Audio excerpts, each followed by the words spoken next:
Our next story is about China, the troublemakers who call themselves peacemakers. China has been caught red-handed. It is fueling conflict in two regions, in the Red Sea and in Ukraine. Let's begin with the Red Sea. You know about the Houthis, the rebel group in Yemen. They have turned the Red Sea hot. Missile and drone attacks are a daily affair. They target all kinds of ships, even American warships. And the attacks only seem to be increasing because the Houthis have shifted strategy. They have gone from blind launches to GPS-based attacks. That's right, the Houthis are using satellite imagery to target ships. How does a ragtag group of rebels get such technology? Thanks to China, Beijing is giving Houthis geospatial intelligence. Says who? The US State Department. Listen to this. We can confirm the reporting that Chang Guang Satellite Technology Company Limited is directly supporting Iran-backed Houthi terrorist attacks on U.S. interests. Their actions and Beijing's support of the company, even after our private engagements with them, is yet another example of China's empty claims to support peace. The U.S. has named a Chinese firm, the Chang Guang Satellite Technology. This firm has ties to the Chinese army, and it is providing Houthis with real-time intelligence like the speed and direction of ships, even heat signatures, so ships can be located at night and in bad weather. And this kind of data is mostly used by militaries. But China is giving it to the Houthis, and that explains the increasing attacks on U.S. warships. Here's what the State Department is saying. The Chinese company sends pings to the Houthis. This happens every time a U.S. warship is nearby, and it includes two things: a live bird's-eye view of the warship and the route that it is taking. This gives the Houthis all the intelligence they need, and they're using it to their advantage by launching weapons and with increased accuracy, forcing American warships to become defensive. But what does China gain here? Strategic disruption.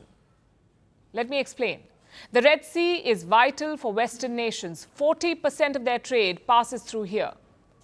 Attacks on ships mean two things. First, rising premiums to insure the vessels. The insurance rises. And second, delays in shipments. You have to take another route.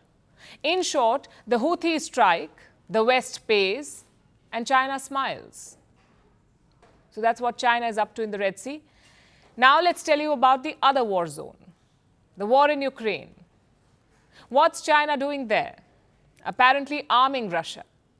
This is according to the Ukrainian president. He says he has proof that China is supplying weapons to Russia. I think it's important information. It's not very pleasant.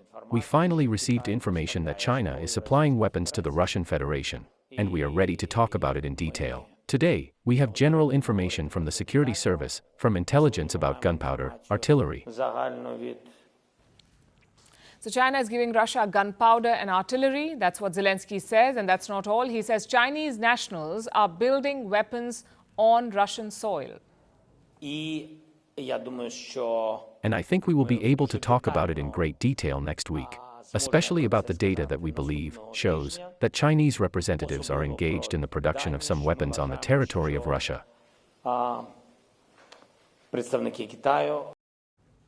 Now, these are some serious allegations. Zelensky says he has proof. He plans to reveal it next week. China has dismissed the claims. It says it is neutral and committed to peace. It's the old China playbook: deny and deflect. But it won't be so easy. Last week, Chinese nationals were captured by Ukraine. They were fighting on behalf of Russia. We don't know if they're volunteers or recruits. Ukraine claims that there are more Chinese in Russian ranks, but China's support goes beyond this. It also sells Russia dual-use goods, things that can be used for both civilian and military purposes, hence the name dual-use. We're talking about stuff like your drone parts or microchips. China sells these to Russia in large numbers. The trade is worth $300 million every month. Basically, China is giving Russia critical military components. And Russia often uses these Chinese parts in its weapons. So what is the big picture? China's mask is off. Its fingerprints are all over the two war zones. The Red Sea and Ukraine are not isolated conflicts, you see. These are strategic battlegrounds, and China is playing the game using proxies. It is fighting not with bullets or bombs, but with chips and signals from the sky. Greeting you with aloha and namaste. I love India. Presence, occupation of a territory by another country pertains to India, what we saw in Kashmir. How do you see Trump's America? Yes, the current administration behaves differently from the previous administration.